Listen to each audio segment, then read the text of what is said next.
जाएगा आंसर। आपने ये मेंशन नहीं किया यहाँ, ये ऑटोमेटिकली होगा। एक रजिस्टर होगा AL और दूसरा रजिस्टर होगा जो यहाँ इस कमांड में मेंशन है, जो कि BL है। सही है। तो ये वाली जो चीजें हैं ये आपके पास हार्ड कोडेड हैं। ठीक है, ये हर दफा ऑलवेज इसी को इस्तेमाल करेगा, हमेशा यही इस्तेमाल होगा। अब दूसरा सिनेरियो ये है कि व्हाट इफ कि आपके पास ऑपरेंड 16 बिट का हो, तो वो कहता है कि आपके पास आंसर 32 बिट का आ सकता है। 32 बिट का आंसर कैसे स्टोर कराओगे? 32 बिट का आंसर जो है वो AX BX के अंदर स्टोर कराओगे और DX AX के अंदर। हायर जो बिट्स होंगी 0 से 15 बिट्स जो हैं, 16 बिट्स, वो AX में आएंगी आंसर की, और 16 से 31 बिट्स जो हैं वो DX में आएंगी। ऑपरेशन किस पे होगा? ऑपरेशन होगा AX पे, तो हर हाल में एक ऑपरेंड हमेशा AX में होगा और दूसरा ऑपरेंड जो है वो BX में होगा।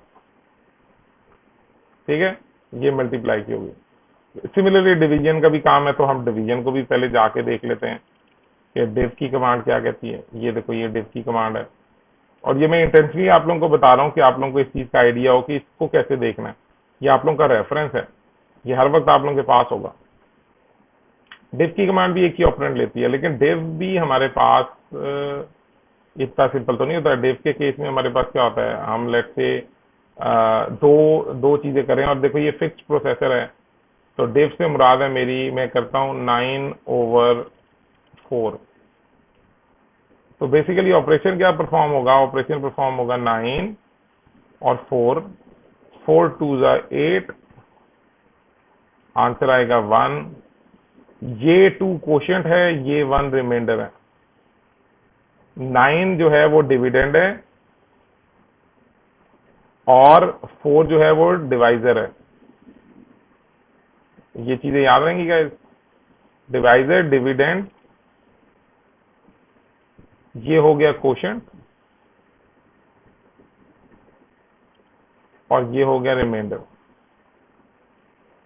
ठीक है, अब ये वाला जो नंबर मैं डिव के आगे BH लिखता हूं, ये क्या बला है इन चारों में से? क्या ये डिवाइजर है, क्या ये डिविडेंड है, क्या ये रिमाइंडर है, क्या ये क्वोशिएंट है? वो मुझे कौन बताएगा? तो सबसे पहले, चूंकि मैं पहली दफा देख रहा हूँ, let's go to the reference manual, उसको देखते हैं क्या कहता है। वो कहता है रजिस्टर डिवीजन का केस एक ऑपरेंड लेता है, वो रजिस्टर हो सकता है या मेमोरी हो सकता है। तो when operand is a byte, हमारे केस में जो हमने यहाँ लिखा है ये BX है, तो इसका मतलब है कि आप हमेशा क्या, इस केस में क्या परफॉर्म करोगे?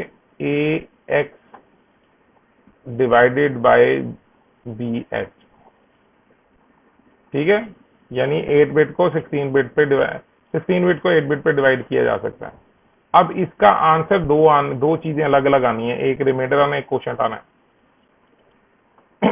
ठीक है, तो वो क्या बता रहा है कि AL के अंदर आपके पास क्वोशिएंट आता है और AH के अंदर आपके पास रिमाइंडर आता है। ठीक है, ये AH में चला जाएगा और ये AL में चला जाएगा, और आप फिर आगे इनको यूटिलाइज कर सकते हो इवन नंबर देखने के लिए, ऑड नंबर देखने के लिए, ये इस्तेमाल होते हैं।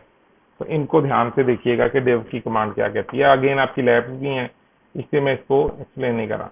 अब जब आपके पास डिवाइजर जो है, डिवाइड के बाद BX की कमांड आती है और BX 16 बिट का नंबर आ जाता है, तो बेसिकली आप करना क्या चाह रहे हो? आपका नंबर DX AX के अंदर पड़ा हुआ है, आप उसको डिवाइड कर रहे हो BX के साथ, आपका रिमाइंडर DX में आता है, आपका क्वोशिएंट जो है वो AX में आता है। ठीक है, ये कमांड्स आपको पता होनी चाहिए, ये चीज याद होनी चाहिए अगर आप ये डायरेक्टली लिख देते हो तो।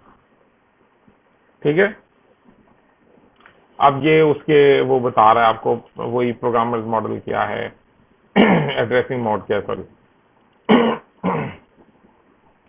कंपेयर को मैं नहीं अभी डिस्कस कर रहा, कंपेयर सेकंड लेक्चर में होगी, सेकंड, हाँ सेकंड। सेकेंड इस वीक के सेकेंड लेक्चर में। ओके, लॉजिक इंस्ट्रक्शंस पे आते हैं क्विकली। नॉट की इंस्ट्रक्शन, नॉट की इंस्ट्रक्शन क्या करती है? बिट वाइज नॉट करती है, ठीक है। एनईजी की इंस्ट्रक्शन क्या कर रही थी? नेगेटिव ले रही थी, टूज कॉम्प्लीमेंट कर रही थी। नॉट की इंस्ट्रक्शन क्या करती है? नॉट की इंस्ट्रक्शन वंस कॉम्प्लीमेंट लेता है, 0 को 1 कर देता है, 1 को 0 कर देता है। एंड की इंस्ट्रक्शन बिटवाइज एंड करती है, अगेन दोनों रजिस्टर्स को सेम होना चाहिए साइज में। और की बिटवाइज और करेगी, एक्स और की बिटवाइज एक्स और करेगी। अब ये रोटेशनल इंस्ट्रक्शंस आ गई हैं। Rotate with carry left, rotate carry left क्या करेगा ये?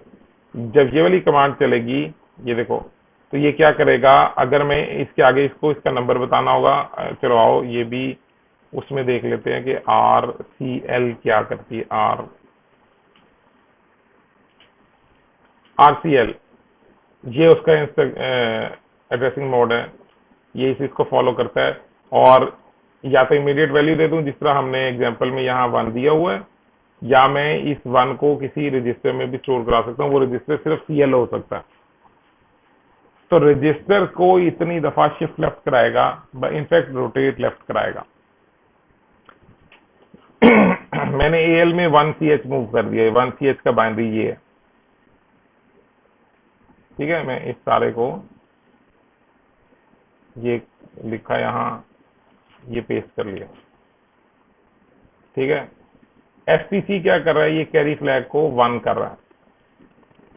मैंने AL में ये वैल्यू मूव करा दी जो कि ये है 0001 और 1100, और फिर B जो है वो बाइनरी के लिए है। जब मैं इसे शिफ्ट लेफ्ट करूंगा, इसको शिफ्ट लेफ्ट, तो क्या करेगा ये? जब ये शिफ्ट लेफ्ट होगा तो बेसिकली ये काम ये कर रहा है,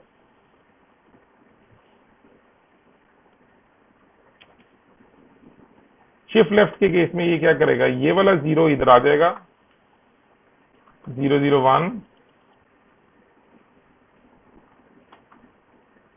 और एक स्पेस खाली हो जाएगी, ठीक है। मैं इसको ये अंडरस्कोर लगा के B कर देता हूं, ठीक है। ये शिफ्ट लेफ्ट ऑपरेशन किया मैंने।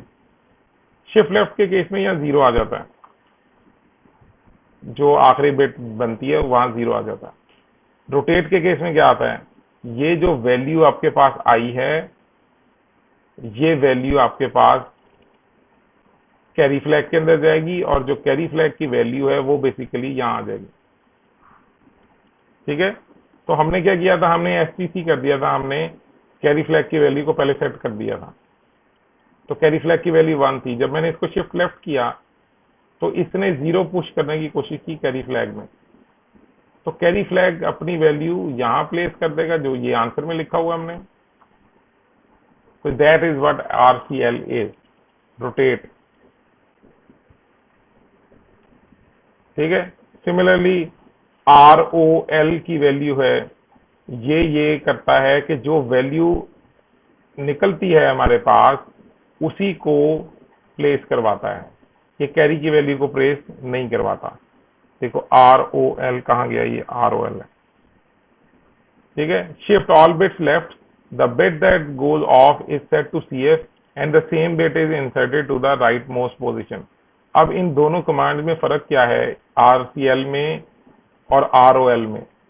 RCL के केस में पुराना कैरी इंसर्ट किया जाता है, ROL की केस में करंट कैरी जो है वो इंसर्ट किया जाता है, ठीक है। तो अगर हम यहां देखें ये वाली एग्जांपल में, तो ये मैंने शिफ्ट तो कर लिया। अब अगर ये ROL की कमांड है तो ROL का आंसर क्या है? ROL का आंसर आएगा इसमें 00111 100, और ये वाला 0 ही यहां अपेंड हो जाएगा। ये पिछले कैरी को नहीं अपेंड करेगा, ये करंट कैरी को अपेंड करेगा, जो ROL की कमांड है ये काम कर रही होगी। तो इनकी मदद से आपने अपनी लॉजिक को लिखना है। RCR और ROR जो है ये राइट के लिए वही ऑपरेशन है जो हमने लेफ्ट के लिए की है।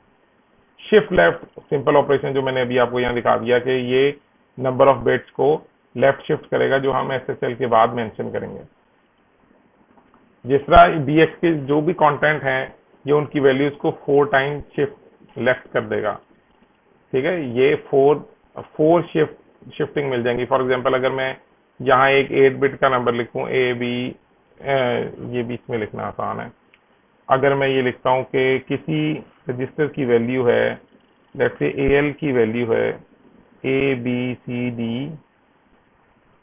ई एफ जी एच, और ये सारे बाइनरी नंबर हैं। ठीक है, अब मैं इसको कमांड देता हूं, इसको मैं कमांड देता हूं SHL AL, 4। तो ये क्या कर रहा है, ये 4 बिट लेफ्ट पे शिफ्ट करना चाह रहा है। तो इसका आंसर क्या आएगा जी? तो AL की वैल्यू क्या बन जाएगी? शिफ्ट 4 करने से मुराद ये है कि 1 2 3 4 हमने शिफ्टिंग करनी है लेफ्ट साइड पे। ठीक है, तो जब मैं 4 दफा पुश करूंगा तो ये ABCD बाहर गिर जाएगा और मेरा आंसर क्या आएगा EFGH, और जो 4 जगह खाली होंगी वहां 4 जीरो अपेंड हो जाएंगे। ठीक है, अब इसकी कोई रियलिस्टिक एग्जांपल देख के भी आप लोग ये काम कर सकते हैं। सिमिलरली शिफ्ट राइट साइड की तरफ कर देता है और वैल्यूज को कैरी फ्लैग पे अपेंड कर देता है। शिफ्ट अरिथमेटिक राइट और शिफ्ट अरिथमेटिक लेफ्ट क्या कर रही होती है? SAR ही होती है मेरा ख्याल है, SAL नहीं होती। Let's see that. SAL भी होती है, क्यों नहीं होती? Shift arithmetic operand 1 left, the number of shift is set by operand 2। ये यहाँ हो गया, ये इट्स प्रीटी मच वही सारा कुछ है। ये SAL और SHL सेम है। SAR थोड़ी सी डिफरेंट है। SAR जो है ये क्या कर रही होती है कि ये अरिथमेटिक साइन को संभाल के रखती है। ठीक है, तो जो भी आपका अरिथमेटिक साइन है ये उसको शिफ्ट राइट तो करेगी। फॉर एग्जांपल इसी के ऊपर अगर मैं SAR अप्लाई करूं तो ये क्या करेगा? बेसिकली इसको राइट पे शिफ्ट करना चाह रहा है। राइट से मुराद है कि यहां से इधर को, ये इस तरफ को शिफ्ट करना चाह रहा है। तो इस शिफ्टिंग की क्या होगी? इसका बेसिकली आंसर क्या होगा कि इसने एक जगह खाली की, क्योंकि ये पुश कर रहा है राइट पे। ABC यहां बच गया, DEF, ठीक है, और G, H जो है वो पॉप आउट हो गया। अब ये जो एक जगह खाली हुई है, ये SAR क्या करेगा? SAR जो आपके पास यहाँ MSB है, उसी MSB को आगे कॉपी करेगा। तो ये बेसिकली SAR का आंसर आएगा AABC DEFG, H जो है वो डिस्कार्ड हो जाएगा। डिस्कार्ड तो नहीं, डेफिनेटली कैरी फ्लैग के अंदर जाता। ठीक है, ये CF सेट के अंदर, इस सेट टू CF वो जाया नहीं किया जाता, CF फ्लैग को दे दिया जाता है। तो ये उसका अगेन एक समरी है जो कि हमने अपने वो वेब पेज से देख ली थी। ठीक है guys, so that's it for today's lecture. आप इन कमांड्स को पढ़िएगा, मैंने बहुत जल्दी में ये पढ़ाई हैं, नोइंग दिस कि आप ये काम लैब के अंदर भी कर चुके हैं। लेकिन इवन देन अगर आपका कोई क्वेश्चन हो तो feel free to ask me on the live session, तो हम इंशाल्लाह इसको तब एड्रेस कर लेंगे। अंटिल देन, अल्लाह हाफिज।